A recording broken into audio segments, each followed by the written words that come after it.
감사합니다. 우리 세 가족이 네 분이나 있었는데 소개를 제가 안 했습니다. 우리 노기호 집사님 아버님이 오셨습니다. 우리 남경현 집사님의 시아버님, 우리 노장옥 집사님, 잠깐만 일어나 주시겠습니까? 우리 노장옥 집사님, 박수 한번 환영해 주시길 바랍니다. 감사합니다. 또 우리 방문해 주신 분이 세 분이 계시는데, 안상면 잠깐만 일어나 주시기 바랍니다. 라우라 아스토르가, 그 다음에 사이라 히메네스, 잠깐만, 감사합니다. 우리 박수로 또 한번 향해 주시기 바랍니다. 지금 여행 중에 계시고 또 우리 현지인 계시는데 위에서 환영해 주시길 바라고요. 또 우리 노장옥 집사님 또 이곳에 오셔서 하나님 귀한 축복이 있기를 원합니다. 감사합니다. 여러분들은 그 사랑하는 분들과 그 이별의 식사를 해 보셨는지 제가 궁금합니다. 대개 이제 이민을 떠나오시는 분들은 한국에서 떠날 때 사랑하는 친구들과 또는 연인 또는 가족들 같이 만나서 이제 이민을 가는데 내가 언제 와서 또 보게 될지 모르니까 식사 한번 하자. 그래서 식사하게 되는 경우들이 많이 있죠. 저 같은 경우도 그랬습니다.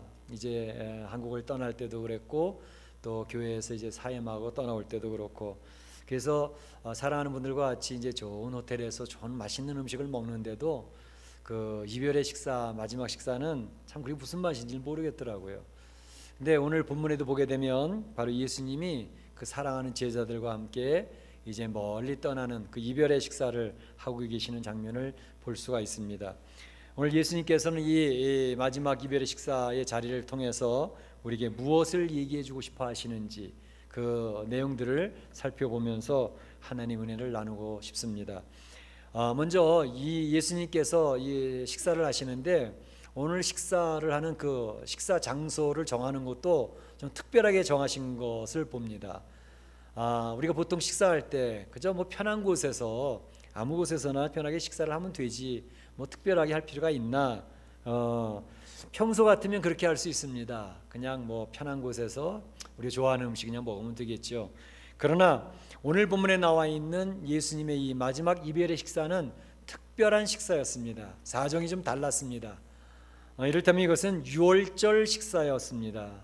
그리고 예수님이 십자가에 달리시기 전 마지막 식사였기 때문에 예수님께서는 특별한 장소를 마련하시게 된 것이죠. 특별히 유월절 식사는 예루살렘 성 내에서, 성 안에서 이렇게 하도록 되어져 있습니다.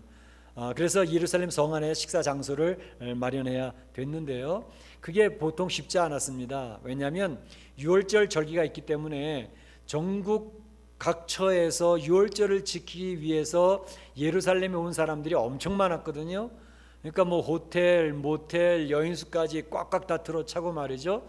식당도 예약 손님으로 꽉 차 있는 상황이니 이렇게 식사할 자리가 마땅치가 않았습니다. 그런데 예수님 앞에 제자들이 묻죠. 주님, 우리가 그럼 식사를 어디서 준비하면 되겠습니까? 물으니까 예수님이 하시는 말씀이, 그래, 이제 예루살렘 성 안에 들어가면 거기서 물동이를 하나 지고 가는 사람을 만나게 될 것이다. 그 사람을 따라 들어가라. 들어가면 그 주인에게 가서 이야기하기를 우리의 선생님이 식사할 자리를 마련하려고 하는데 식사 자리를 하나 좀 마련해 주십시오. 이렇게 이야기하면 너희들에게 식사할 장소를 제공할 거야. 이렇게 일을 하시는 것이죠. 정말 이 말을 듣고 그 제자들이 이거 좀 어떻게 해야 되나 그런 생각이 들지 않았을까 싶어요. 왜냐하면 몇 주 전에 그 말씀을 하면서 설명을 드렸던 내용이 있죠. 이게 지금 예수님이 십자가에 달리시기 마지막 주간의 일들인데, 이제 예루살렘 들어오시기 전에 마지막 주간을 예루살렘 성 입성하시면서 예수님이 하셨던 사건이 있었습니다. 뭐냐면 구약 성경에 예언되어졌던 대로 예수님은 나귀를 타고 예루살렘 성에 입성하셔야 됐었지요. 그러니까 나귀를 준비를 해야 되는데 나귀를 어디서 준비를 하느냐 말이죠. 그 그 제자들 보내시면서 건너편에 가서 그 어떤 것에 가면 나귀가 이렇게 묶여 있을 텐데 그걸 풀어서 끌고 오면 된다. 이렇게 얘기를 했습니다. 주인이 그거 왜 내 거 나 가져가느냐고, 내 재산인데, 그러면 우리 주인이 쓰시겠다고 이야기하면 돼. 이렇게 말씀하셨던 내용 아시죠? 그런데 제자들은 예수님의 이러한 요청에 이런 반구 질문이 없습니다. 네, 알았습니다 라고 떠나가는 거죠. 바로 여기에서도 그랬습니다. 예루살렘 성 안에 들어갔을 때 혹시 물동이를 지고 가는 사람을 못 만나면 어떡합니까? 아니, 한 사람이 아니라 3사람, 5사람이 지고 가면 누구를 따라가야 됩니까? 묻지를 않아요. 또 그 사람을 따라 들어갔는데 그 주인이 난 당신들 누군지 모르는데 왜 이 방을 빌려달라고 그래? 이 얘기하면 어떡합니까? 질문이 없어요. 그러니까 예수님이 말씀하신 내용을 듣고 그들이 즉각적으로 움직이기 시작을 하고 하는데, 희한하게도 그 제자들이 예루살렘에 들어가는 그 순간 물동이를 지고 간 한 사람이 나타나는 거 아니겠습니까? 그를 따라서 주인에 가서 이야기를 하지 않습니까? 그랬더니 아, 그래요, 제가 준비해 드릴게요. 딱 준비를 해주는 거 아니겠어요? 여러분, 이 상황을 보면서 어떻게 그 시간, 그 제자들이 들어가는 시간에 물동이를 지고 가는 한 사람을 만나느냐 말이죠. 그 시간, 그 타이밍을 어떻게 정확히 맞추느냐 말이죠. 여러분, 베드로가 예수님을 3번 부인할 때에 닭이 울지 않았습니까? 어떻게 베드로가 언제 어느 시간에 부인할 줄 알고 그 시간에 맞춰서 닭이 꼭 끼어하고 우느냐 말이에요.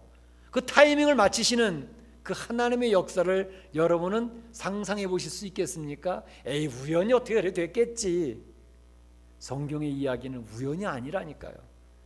하나님이 정하신 때, 하나님의 정하신 방법으로 그 환경과 그 상황과 만나는 사람과의 대화를 주장하시는 하나님인 것을 믿으십니까?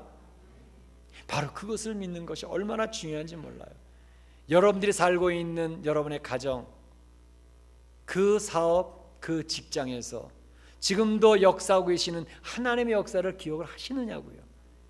그저 우연히 어떻게 하다 보니까 뭐 하는 거겠지. 절대 그렇지 않습니다. 하나님께서는 지금도 살아계신 하나님이기 때문에 한국에서도 역사하셨던 하나님은, 미국에서도 역사하셨던 하나님은, 지금 여러분이 살고 있는 멕시코 이 이민의 삶에 여러분의 가정과 그 사업터 상황 속에서 일하고 계시다고 하는 사실을 믿고 살아가는 사람들이 성도인 것입니다. 우리 하나님은 살아계신 분이십니다. 여러분을 돌보고 계시는 하나님이십니다. 신앙생활은 바로 그 살아계신 하나님을 경험하며 살아가는 것이거든요. 그런데 어떤 사람이 경험을 하느냐 말이죠. 어떤 사람이 살아계신 하나님을 경험하느냐. 오늘 본문에서도 보여주고 있고 성경 전체에서 일관성 있게 보여주는 내용은 뭐냐면, 하나님의 말씀을 듣고 그 말씀 앞에 순종하는 사람은 살아계신 하나님의 역사를 경험하게 되어져 있다는 것을 선언하고 있습니다. 먼저는 하나님의 음성을, 하나님 말씀을 듣는 게 중요해요. 아니, 하나님 말씀을 어떻게 들어요? 하나님께서는 이미 성경 말씀을 우리에게 주셨습니다. 그저 제가 신비주의자가 되어져 가지고 지나가는 하나님 말씀 들어라 그런 말이 아니고요. 성경 말씀을 통해서 하나님은 우리 성도들에게 계속 말씀을 하십니다. 설교하는 설교자를 통해서도 여러분의 마음을 놓고 하십니다. 성령님이 설교자의 설교를 사용하셔서 여러분 각각 개인의 사정이 다 다른데도, 상황이 틀린데도 그 말씀을 다 적용을 하시는 하나님의 사역이 지금 이 예배 시간에 이루어지고 있다는 사실을 믿으시기를 바랍니다. 창세기를 읽잖아요. 내용이 틀리죠. 시편, 요한계시록을 읽고 있는데도 하나님은 나에게 이야기하고 싶어하는 내용을 일관성 있게 계속 얘기를 하십니다. 우리 하나님 말씀하실 때는 이렇게 말씀하셨다가 그거 아닌데 바꿔서 이렇게 얘기하셨다가 왔다 갔다 이야기하시는 분이 절대 아닙니다. 그렇기 때문에 여러분이 어떤 성경을 읽고 있든지 상관없습니다. 여러분이 읽고 있는 성경 그 내용 속에서 하나님은 나에게 이야기하고 싶어하는 것을 이야기하십니다. 첫 번째 못 알아듣잖아요. 두 번째 똑같은 얘기를 또 하십니다. 두 번째도 못 알아듣잖아요. 세 번째 또 얘기하십니다. 내가 하나님의 말씀을 통해서 들었던 내용인데 목사님도 희한하게 똑같은 내용으로 나한테 또 얘기를 하십니다. 그게 성경에서도 내가 이런 얘기를 좀 내 마음에 좀 딱 담아줬는데 오늘 목사님 또 그런 얘기를 또 하시네. 그러고 그냥 지나쳐 버리려고 그러는데, 지나가는데 전혀 알지도 못한 또 다른 사람이 또 이 얘기를 하는데 나에게 이야기하시는 내용과 동일한 내용을 또 이야기를 합니다. 우리 환경 속에서 나를 몰고 가시는데 나에게 하나님 이야기하시는 내용이 정확하게 나한테 재차 반복으로 이야기를 하시면서 나한테 이야기를 하시기 때문에 그 이야기, 하나님이 나한테 일관성 있게 이야기하시는 음성을 우리가 알아챌 수가 있는 것입니다. 그런데 그 하나님의 말씀을 들었을 때 우리의 어떻게 반응이 하느냐가 중요합니다. 그 말씀을 내가 깨닫잖아요. 성경 말씀 읽다가 내 마음에 딱 걸렸던 거, 설교 말씀을 듣다 걸렸던 거, 내 환경 속에서 딱 와서 계속 나한테 부딪히는 말씀이 있습니다. 그 말씀은 하나님 나에게 이야기하시는 내용이에요. 근데 그 말씀을 들었을 때 그 말씀 앞에 순종하는 사람이 있습니다. 내 생각과 내 경험과 내 상식을 접어두고 하나님이 나한테 지금 이렇게 이야기하시는데 그 말씀 앞에 내가 한번 순종해야지. 순종을 하지 않습니까?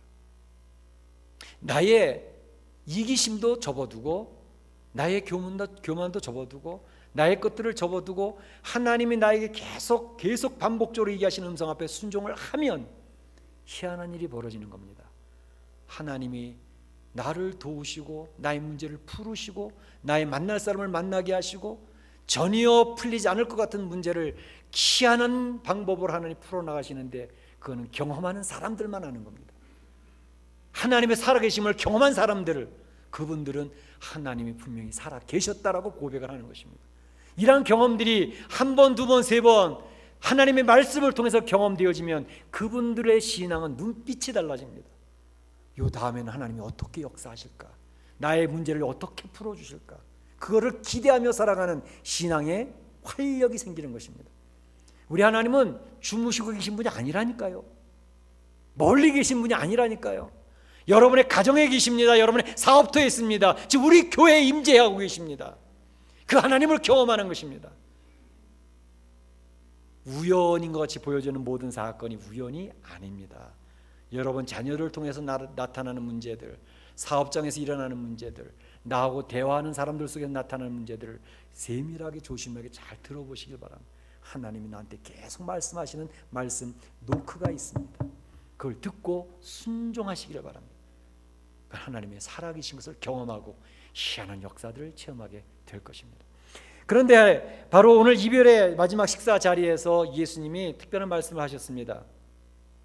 제자들을 불러 모아놓고 쭉 이야기를 하시는데, 얘들아, 사실 오늘 이 유월절 식사를 나는 부쩍 원했어. 내가 고난 받기 전에 너희와 함께 이 유월절 먹기를 내가 원하고 원하였노라. 한번 원한다가 아니라 원하고 원하였노라. 간절함을 표현하고 계시지 않습니까? 내일이면 예수님이 십자가에 못 박혀 돌아가십니다. 그 전날입니다. 말씀하시기를 이 유월절 먹기를 내가 원하고 원하였노라. 고난받기 전에. 유대인들은요, 유월절 그러면 머릿속에 먼저 탁 떠오르는 게 있습니다. 그게 뭘까요? 애굽에서의 그 조상들의 종살이, 그리고 그 종살이 430년을 마치고 홍해바다를 가르고 건너왔던 사건, 그 모든 것을 인도했던 모세의 리더십, 이런 것들이 머릿속에 착 잡히는 거죠. 그러니까 유월절 그 날이 제정되어졌던 것은 어린 양을 니스안월 14일에 잡아서 그 고기를 먹고 그 어린 양을 잡을 때 모아놨던 피는 대문의 문설주와 임방에 바르면서 그 유월절을 지켰던 거 아닙니까? 그래서 그 문설주의 피와 임방에 바랐던 그 가정, 유대인의 가정은 죽음의 신이 지나가면서 그 대문을 지나가 버리는 거예요. 그래서 유월절, 패스오버, 지나간다 이 뜻입니다. 그런데 이 내용을 모르고 있던 애굽의 집들은 피를 발라놓을 리가 없지요. 모르니까. 피를 발라놓지 않았던 그 애굽의 집들은 죽음의 그림자들이 쭉 들어가면서 그 집의 장자들은 다 죽여버립니다. 심지어 그 집안에 있는 짐승의 초태생, 첫 번째 것까지 다 죽여버립니다. 분명한 표적으로 나타나는 거죠. 그래서 그 다음날 아침에는 바로 애굽의 가정들은 이제 곡소리가 난 겁니다. 울음바다가 되어집니다. 성 전체가 장례를 치르라고 정신이 없는 것이죠. 이런 역사를 유대인들은 머릿속에 먼저 딱 떠오릅니다.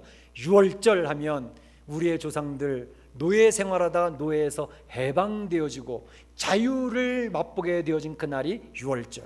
모세의 리더십, 모세와 같은 사람. 그러니까 지금 이제 아직까지 이 유다, 이 예루살렘, 이스라엘은 로마의 식민지가 다시 되어서 로마의 노예 생활을 하고 있는 상태 아닙니까? 그러니까 그들이 꿈에도 원했던 것은 모세 같은 지도자가 이제나 저제나 언제나 나타날까? 그걸 꿈에 소원하며 살고 있는 거예요. 그런데 예수님께서 바로 이 유월절 상자리에서 말씀하시기를 이제 너희가 오늘 나와 함께 이 유월절 먹고 난 다음에는 하나님 나라가 이루어질 때까지 다시 유월절 식사를 안 해도 돼라고 이야기해요. 다시 먹지 아니하리라. 이렇게. 아니 이건 또 웬 소리? 이건 무슨 말씀이실까? 제자들은요, 아니 작년에도 유월절을 먹었거든요. 올해도 지금 이제 먹으려고 그러지 않습니까? 예수님 다시 유월절을 먹지 않다니 무슨 말씀이신가요? 세상이 확 바뀌나요? 정말로 우리가 기대했던 대로 예수님의 그 능력, 나사로도 살려내시고 그 권세자들도 쩔쩔매게 했던 그 능력을 가지고 예수님이 로마의 권세를 물리치고 이스라엘을 다시 독립시키시려 하시나? 정말 모세의 리더십을 발휘하려고 하시나? 그들은 귀가 쫑긋 섰습니다. 그런데 예수님이 하시는 말씀은 이 떡을 받아 먹어라. 이것은 너희를 위하는 내 몸이라. 이 잔을 받아 먹어라. 너희를 위한 나의 피, 곧 언약의 피니라. 그러고 그 떡을 잘라서 잔을 나눠서 쭉 먹이시는 거예요.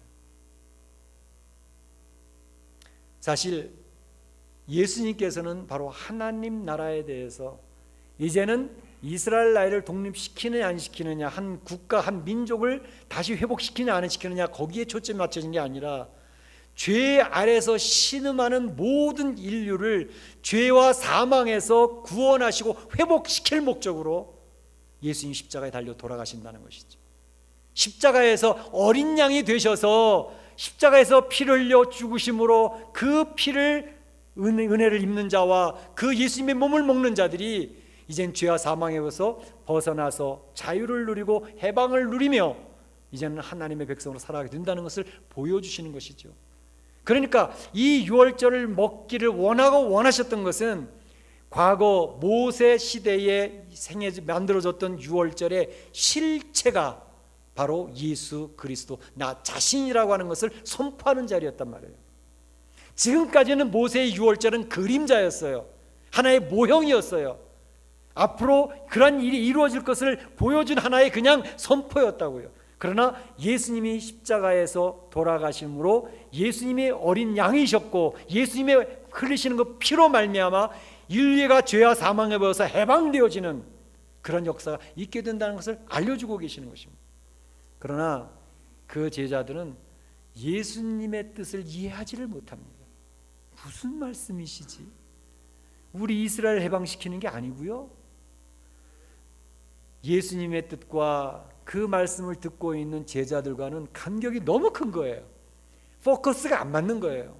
예수님의 뜻을 찾아내지를 못하는 거죠. 사실 이런 모습을 보면서 우리의 모습이 그럴 때가 너무나도 많겠다 그런 생각을 해보는 거죠. 예수님은 지금 우리에게 말씀을 계속 하시는데 우리의 생각은 우리 방식대로 예수님을 믿고 있단 말이죠. 예수님이 그걸 원하시나? 내 생각대로 믿고 있단 말이죠. 그래서 거기서 그 갭이 너무 큰 거예요. 간격이 너무 큰 거예요. 사실은 예수님께서 이 성찬을 나누시면서 선포하시는 내용이 뭐냐면 이제 너희는 내가 다시 올 때까지 바로 이 예수님의 죽으심과 십자가의 그 부활 이 사건을 모든 사람들에게 전파하라고 증거하라고 이렇게 이야기를 하시는 것이죠. 그런데 이들은 아직까지 깨닫지 못했습니다. 사실 오늘날에도 우리가 예수님이 우리들에게 주시는 사명이 있습니다. 그걸 부탁하시는 게 있습니다. 그게 뭐냐면 너희들은 예배를 드리고 하나님의 뜻을 깨닫고 하나님 자녀가 되어서 이렇게 멋있는 아름다운 예배를 올리지만 아직까지 이 복음을 깨닫지 못한 사람이 너희 가정의 식구들 중에 있지 아니하냐. 너희 친구들이 친지들이 주님의 이 복음을 깨닫지 못하고 있던 사람이 있지 아니하냐. 내가 원하는 것은 바로 그들 주님의 은혜와 주님의 사랑을 모르고 십자가의 죽으심과 부활의 내용을 모르는 그들에게 이 복음을 증거해달라고 땅 끝까지 이르러 내 증인이 되어달라고 부탁하시는 거 아니겠습니까? 근데 우리는 그 주님의 뜻을 캐치를 못해요. 그거는 주님의 생각이고, 제 생각은 내 신앙생활 잘해서 우리 직장의 문제도 풀리고 내 자녀들도 잘 되고 나 이런 건 좀 잘 됐으면 좋겠습니다. 틀린 거는 아니에요. 우리 주님이 그렇게 해주시는 분이니까. 그런데 우리의 생각이 주님의 뜻과 간격이 너무 많이 벌어져 있을 때가 있다는 것이죠. 주님의 중심은 정말 죄와 사망의 아래에서 신음하는, 죄 아래에서 힘들어하고 신음하는 그들이 예수님을 알므로 말미암아 죽음의 권세를 넘어뜨리고 그 위에서 생명력을 가지고 이 세상에서 하나님의 나라를 경험하며 하나님 안에서 행복하게 승리자로 살아가도록 하나님은 말씀을 계속 주의 백성들이 전하고 있지만, 주의 백성들은 그 하나님 예수님의 그 뜻을 이해하지 못할 때도 많고요, 따라가지 못할 때도 많고, 그래서 그 간격이 벌어져 있습니다. 사실 다음 주 우리 가족 초청 주일, 이거는요 우리 성도님들이 얼마나 관심을 가지고 기울이신지 모르겠지만 우리 예수님은 엄청난 관심을 가지고 이 시간을 기다리고 계십니다.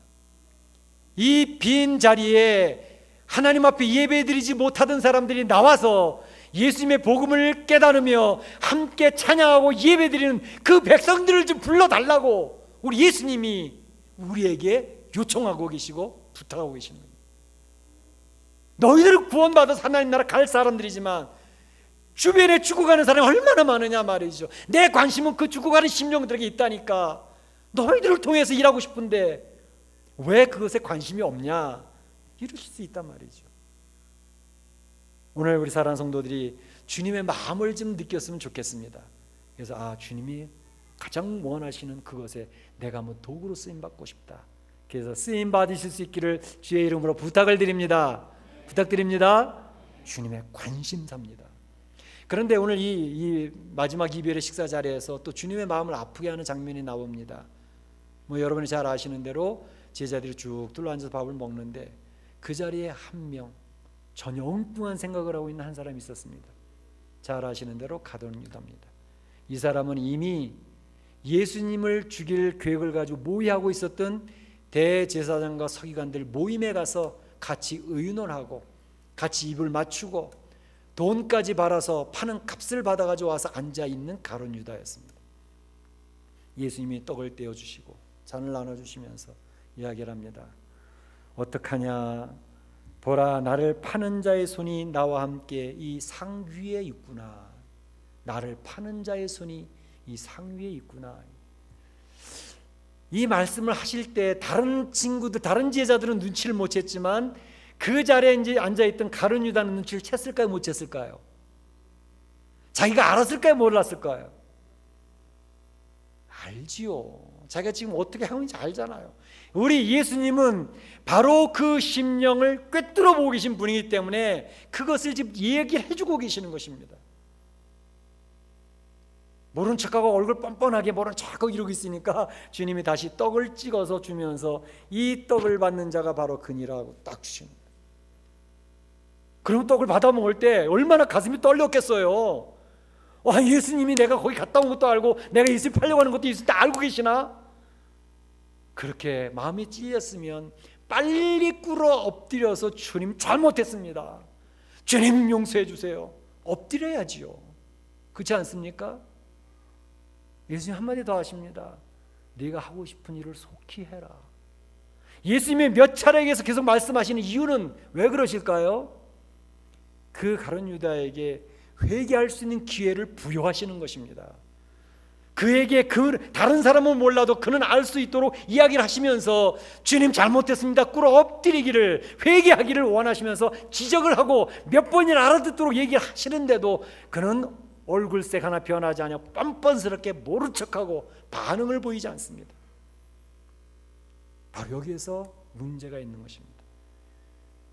우리 인생은요, 예수님을 믿지 않는 사람이나 믿는 사람이나 다 허물이 있고 연약합니다.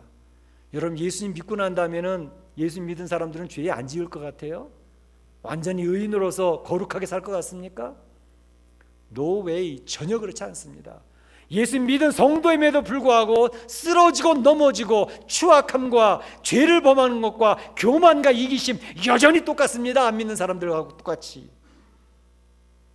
그러면 예수 믿는 사람 뭐가 다릅니까? 다른 게 한 가지 있어요.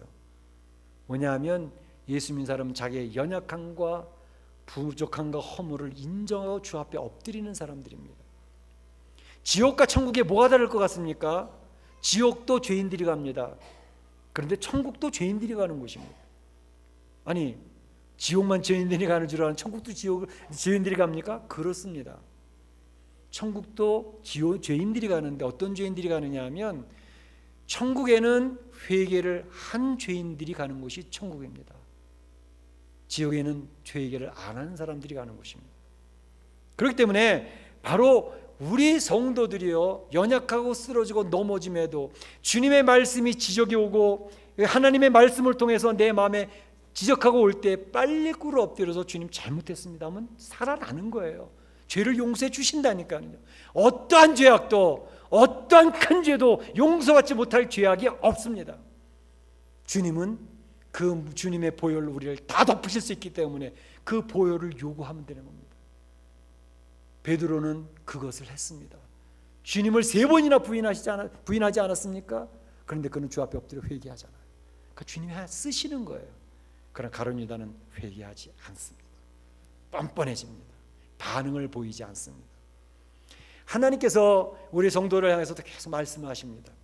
하나님이 나에게 1번 치고 2번 치고 3번 치고 노크할 때에 빠른 시일 내에 빨리 반응을 보이고 회개하는 자가 죄악의 상처가 작습니다. 뻔뻔하게 반응을 안 보이고 끝까지 고집피며 주님과 대치하면 상처가 깊어집니다. 처벌이 깊어집니다. 마지막에 회개해도 용서는 받죠. 그러나 주님의 말씀 앞에 민감하게 반응을 하고 빨리 회개할수록 상처가 약합니다. 우리 사는 성도들은 오늘 주님이 바로 그것을 이야기하십니다. 마지막 이별의 식사 자리에서 주님이 이야기를 하십니다. 내가 유월절 양이라고, 나의 사랑하는 자들을 위하여 내 몸을 십자가에 내서 찢노라고, 피를 흘린다고, 너희들이 연약함을 다 안다고, 쓰러지고 넘어짐도 알고 있고 정말 하나님 말씀도 살고 싶지만 그렇게 살지 못해서 넘어지고 헤매고 있는 모습도 내가 다 알고 있다고. 그러나 그리스도의 보혈로 덮어주니까 너희들이 하나님의 사랑받는 대상이 되었다고 선언을 하시는 겁니다. 우린 그 복음의 은혜를 입은 사람들입니다. 그래서 이 시간 나와서 연약하고 부족함에도 목청 높여 그 좋으신 주님 은혜 베푸신 하나님을 찬양하는 것입니다. 주님이 이 시간에 너만 그렇게 하지 말고 내 주변의 식구들을 초청하라고, 그들도 그런 은혜를 같이 누릴 수 있게 내가 너희들에게 사명을 부여하고 부탁한다고 이야기를 하십니다. 그 하나님의 말씀이 들려지고 있습니다. 그 말씀 앞에 순종하는 사람은 하나님의 살아계신 하나님 나라를 이 세상에서부터, 험악한 이 멕시코 땅에서부터 체험하고 살아가게 되는 것입니다. 우리 사랑하는 성도들이 주의 말씀 앞에 반응을 보이심으로 주의 살아계심을 체험하고 하나님께 영광 돌리고 찬양 돌리는 주님의 귀한 일꾼들이 되시기를 주의 이름으로 축복합니다. 축원합니다. 시간에 다 같이 한번 기도하겠습니다. 오늘 주신 말씀 중에 내 마음에 자리 잡은 말씀을 붙들고